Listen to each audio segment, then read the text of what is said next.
আসসালামু আলাইকুম। আজকে ভার্ব নিয়ে আলোচনা করব। সঙ্গে আছে আমি প্রভাষক রতন আহমেদ। ভার্বকে মূলত দুই ভাগে ভাগ করা হয়।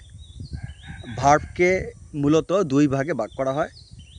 একটি হচ্ছে সাহায্যকারী ক্রিয়া আর আরেকটি হচ্ছে মূল ক্রিয়া বা প্রিন্সিপাল ভার্ব। আবার বলছি, একটি হচ্ছে সাহায্যকারী ক্রিয়া, আরেকটি হচ্ছে মূল ক্রিয়া বা প্রিন্সিপাল ভার্ব।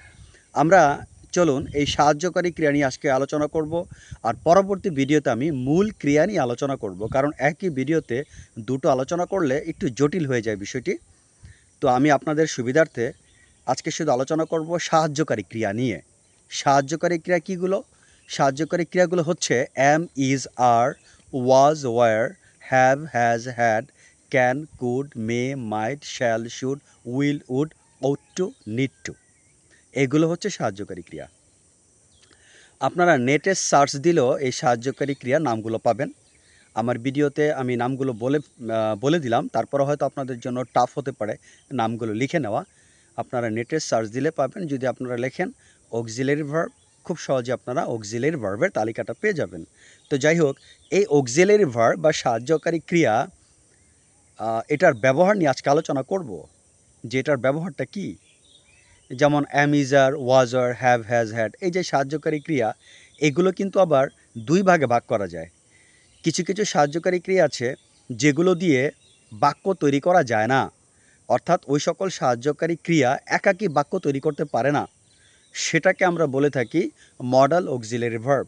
আবার কিছু কিছু সাহায্যকারী ক্রিয়া আছে যেগুলো দিয়ে আমরা বাক্য তৈরি করতে পারি। সেক্ষেত্রে ওই সকল সাহায্যকারী ক্রিয়াই মেইন ক্রিয়া হিসেবে কাজ করে থাকে। সেক্ষেত্রে অন্য ভার্বের সাহায্যের প্রয়োজন হয় না। যেমন ধরেন অ্যামিজার, অ্যামিজার এটা অক্সিলারি ভার্ব, আবার অ্যাট দ্য সেম টাইম এটা প্রিন্সিপাল ভার্ব। যেমন আই এম এ ডক্টর, অ্যামটা এখানে মেইন ভার্ব হিসেবে কাজ করেছে, যদিও এটা অক্সিলারি ভার্ব কিন্তু এটা মেইন ভার্বের মতো কাজ করেছে। যেমন হি ওয়াজ এ ডক্টর, এখানে ওয়াজ ছাড়া কিন্তু অন্য কোনো ভার্ব নেই, তাহলে ওয়াজটা এখানে মেইন ভার্ব। যদিও এটা অক্সিলারি ভার্ব কিন্তু এখানে এটা মেইন ভার্ব হিসেবে কাজ করেছে। যেমন দে ওয়ার ফার্মার্স, এখানে কিন্তু ওয়ারটা মূল ক্রিয়া, কারণ এখানে অন্য কোনো ভার্ব নেই। ওয়ার্ডটা কিন্তু মূল ক্রিয়া হিসেবে কাজ করেছে। আবার ধরুন হ্যাভ, হ্যাজ, হ্যাড, এটা সাহায্যকারী ক্রিয়া হলেও এটা অনেক সময় মূল ক্রিয়া হিসেবে কাজ করে। যেমন I have a mobile phone, আমার একটি মোবাইল ফোন আছে, এখানে হ্যাভটা হচ্ছে মূল ক্রিয়া। তার কারণ হচ্ছে কি, এই হ্যাভটা অন্য ভার্বের সাহায্য ছাড়া বাক্য তৈরি করতে পারছে। যেমন হি হ্যাজ এ বুক, এখানে হ্যাজটা মূল ক্রিয়া, কেননা হ্যাজটা অন্য ক্রিয়ার সাহায্য ছাড়া বাক্য তৈরি করতে পারছে। এভাবে am, is, are, was, were, have, has, had এগুলো কিন্তু মূল ক্রিয়া হিসেবে ব্যবহার করা যায়।